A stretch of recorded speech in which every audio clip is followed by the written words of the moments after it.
Naibu Waziri wa Nishati Judith Kapinga amesema kuwa serikali ipo kazini kuhakikisha swala la kukatika kwa umeme linashughulikiwa kikamilifu na hakuna hujuma yoyote kama ambavyo inasemekana.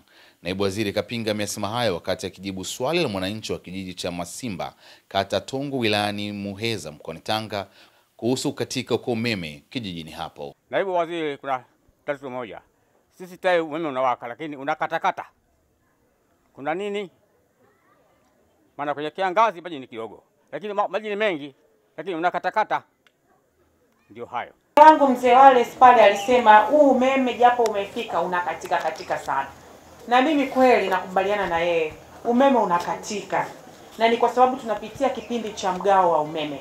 Lakini niwahakikishie ndugu zangu, Mheshimiwa Rais alitupa miezi 6 kuhakikisha tunaondoa mgao wa umeme.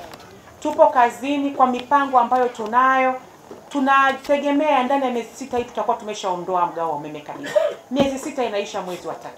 Mpaka kufikia hapo ndugu zangu, kwa mipango ambayo tunayo na miradi ambayo Mheshimiwa Rais ametupatia fedha tunatekeleza, tunategemea tutaondoka kabisa kwenye mgao wa umeme.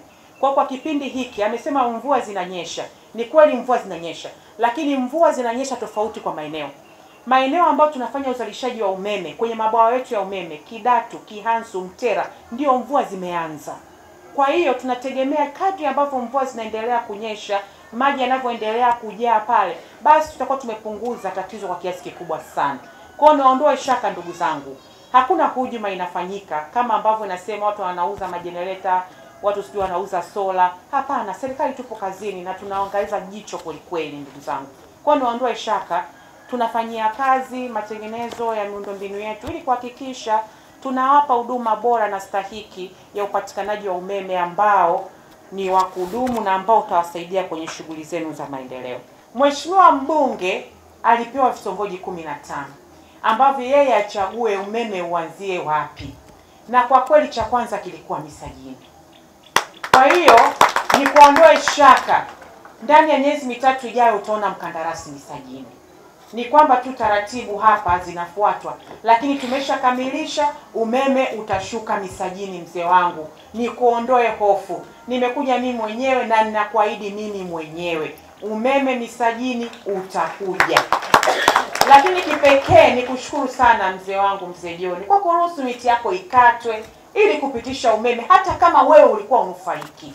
Kwa kweli umeonyesha moyo wa upendo sana, upendo kwa wengine. Kwa sababu mwingine angeweza kusema umeme haushuki hapa kwangu, kwa hiyo sitoi eneo langu, lakini kwa kujitoa kwa ajili ya wengine, upendo wa agape tunaita, ukaruhusu umeme ufike, miti yako ikatwe ili wengine waweze kupata umeme. Kwa kweli mzee John, mzee wangu, nakushukuru sana na Mungu akubariki sana. Na kama nilivyokuahidi Misajini umeme unafika. Kwa hiyo ni kuondoe shaka, ni kuondoe huzuni. Kwa kweli mambo yako hivi karibuni yatakuwa mazuri sana. Moto ule ambao ulisema utauona kwenye eneo lako. Nakushukuru sana mzee wangu mzee John.